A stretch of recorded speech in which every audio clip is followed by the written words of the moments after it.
Hi, welcome to day 3, Stoichiometry. Today you're going to use your balanced equation and you're going to determine what a limiting reactant is and what an excess reactant is, and you'll be able to calculate percent yield. Limiting reactant is actually just what limits the reaction. Inevitably, one of the reactants that you have is going to run out first. It always works that way. Let's say you're making, sandwiches. You know, you only have so much meat or so much cheese and so much bread. One of those things is going to run out first, no matter how hard you try. Or if you're making s'mores, you know, you may run out of marshmallows before you run out of graham crackers. You may run out of chocolate first. If you're at my house, you run out of chocolate first because I snitch the chocolate all the time. So it's a big mess. So today we're going to learn how to calculate a limiting reactant and calculate percent yield. So the limiting reactant, as I said, is a reactant that restricts the amount of product obtained. The excess reactant is what's left over after the reaction has gone to completion.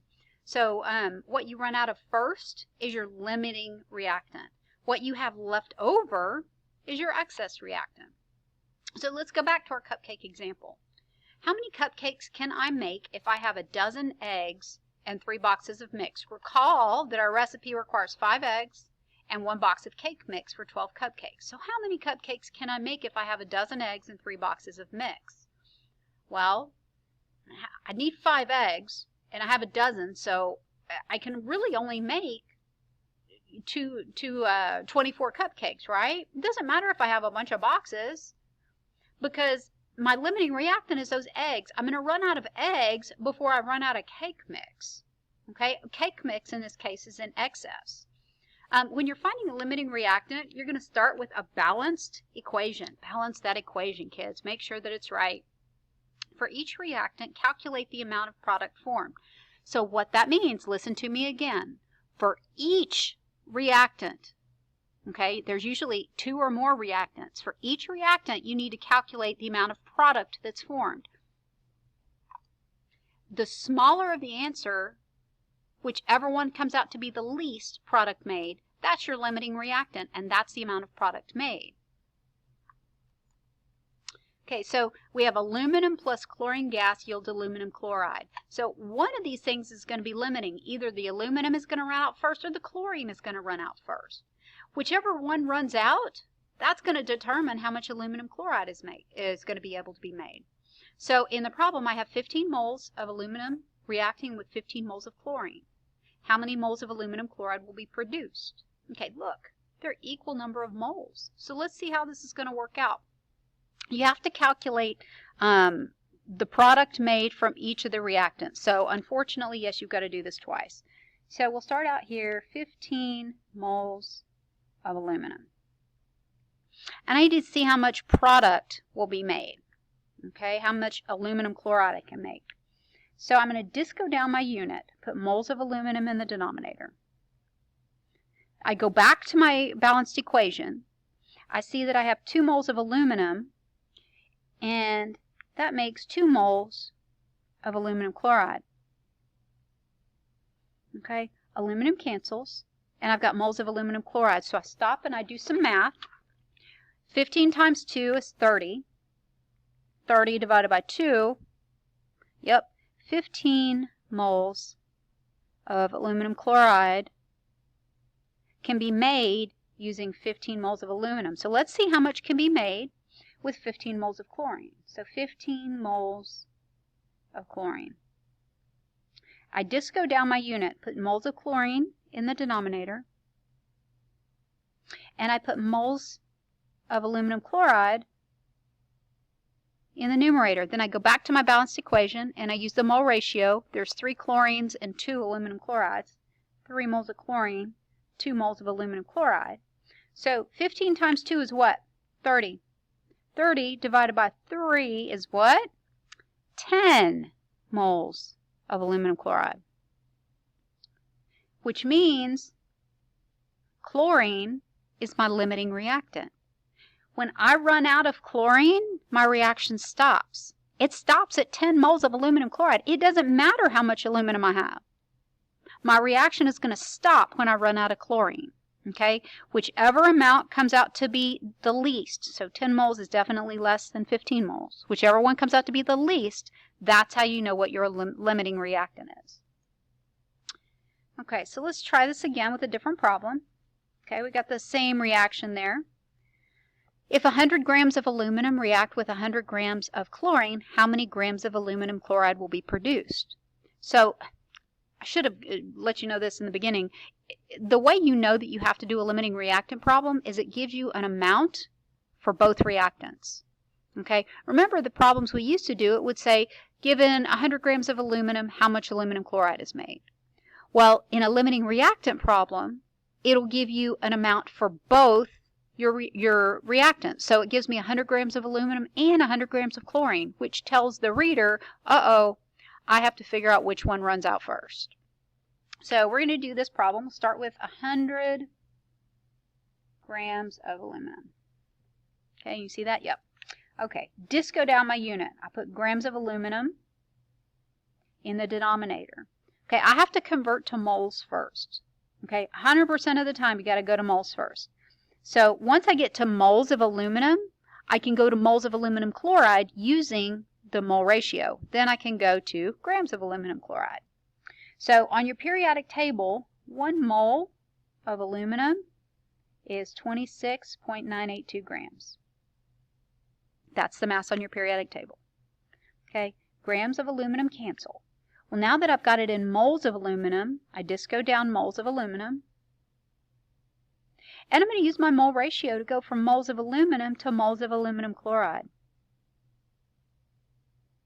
So I go back to my balanced equation. It looks like there are 2 moles of aluminum chloride, 2 moles of aluminum. Those cancel. All right, now I can go to grams because I've got moles. So I disco down moles of aluminum chloride. And I know that I want grams of aluminum chloride. Okay, so in 1 mole, I have to figure out what the molar mass is. So I use my handy periodic table here. There's 1 aluminum, 26.982, plus there are 3 chlorines, 3 times 35.453, and that gives me a gigantic molar mass because I didn't do it right. Let's try again. 26.982 plus 3 times 35.453. See if we can get that. Ah, there we go. 133.341. I knew there was something wrong. So the molar mass of aluminum chloride, 133.341. Moles cancel. I've got grams, so since I have the unit in my numerator that I want, I can do the math. I'm going to multiply everything in the numerator. Okay, let's see. I'm going to multiply 100 times 1 times 2 times 133.341. And I'm going to divide it by what I have in the denominator. Blah, blah, blah. 26.982 times 2. Got to do that in parentheses or it ain't going to work for you. So let's see. That gives me 494 grams of aluminum chloride. Okay, so just when you thought you were done, you are not. Now you have to calculate the amount of aluminum chloride made with 100 grams of chlorine. All right, so I'm going to disco down my unit, put grams of chlorine down here. 1 mole, I have to convert to moles, so 1 mole of chlorine is 70.906 grams. Okay, grams of chlorine cancel, and I disco down moles of chlorine. And I'm going to convert to moles of aluminum chloride using the mole ratio. So I go back to my balanced equation. There are 2 moles of aluminum chloride and 3 moles of chlorine gas. Cancel my moles of chlorine. I've now got moles of aluminum chloride. I disco down moles. AlCl3. And I need the molar mass in 1 mole of aluminum chloride, which I calculated up here, so I'm just going to use that same number, 133.341 grams. And then moles cancel, and so we're going to multiply everything in the numerator. Let's see. 100 times 1 times 2 times 133.341. And I'm going to divide that by, open a parentheses, 70.906 times 3. That's what I get. 125 grams of aluminum chloride. Which one is my limiting reactant? Which one? Whichever one makes the least amount. That's the least amount. Chlorine is the limiting reactant. Okay?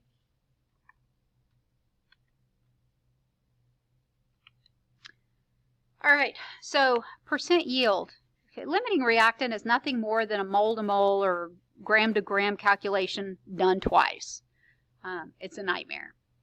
So let's do percent yield. Percent yield is a little bit easier there. Percent yield, reactions don't always work perfectly. I can tell you that for sure from personal experience. Experimental error, like there may be some spills, there may be some cross-contamination. Any number of things could happen. Experimental error often means that the amount of product made in the lab is less than the amount that could have been made. Okay, we've got the amount that could be made in a perfect world, which is our stoichiometry, and we've got the amount that we actually make at the lab table. Those aren't always the same. The theoretical yield is the maximum amount of product that could be formed from given amounts of reactants. This is what you get from doing your mass-to-mass stoichiometry calculation. Right, so your theoretical yield is your stoic. It's your calculated value. Your actual yield, though, is the amount of product that you actually make in the lab. Okay, actual yield is your laboratory value. We have to give you that. Okay, we'll have to tell you what that is. So percent yield describes how much product was actually made in the lab versus how much should have been made. The way we calculate percent yield is the actual yield divided by the theoretical yield times 100. I like the formula.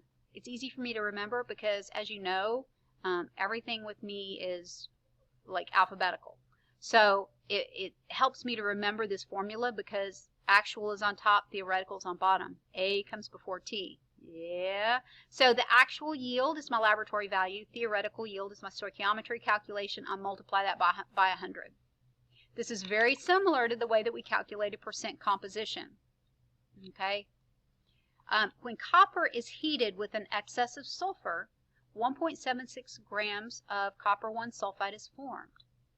If 2.10 grams of product was expected, what's the percent yield? So it tells me that 1.76 was formed and 2.10 was expected. Which one do you think is the one that we did in the laboratory? Right, the 1.76 grams is what we got in the laboratory. 2.10 was my theoretical yield. That's what I expected. Sorry about that. So calculate the percent yield. So I'm going to calculate the percent yield. So percent yield is equal to my actual value, 1.76 grams, divided by my theoretical value, 2.10 grams, times 100. After all that stoichiometry, this is really easy. 1.76 divided by 2.10 times 100. Not bad. My percent yield, 84%. Well, you could do 83.8. I don't care. 83.8% yield. Not too bad. Okay, not too bad. You got pretty close to what you thought you were going to get, what you should have gotten. All right, in lab, you decompose iron 3 oxide and collect 1,520 grams of iron. What's the percent yield if 1,620 were expected? So which one is my actual yield? What did I get in the laboratory? Right, I got 1520. Oh, sorry about that. I got 1520. What's the percent yield if 1620 was expected? So my theoretical yield is 1,620. So my actual divided by my theoretical. So my laboratory value was 1,520 grams. What I should have gotten, what I expected to get, was 1,620 grams. Multiply that by 100. 1520 divided by 1620 times 100. Not bad.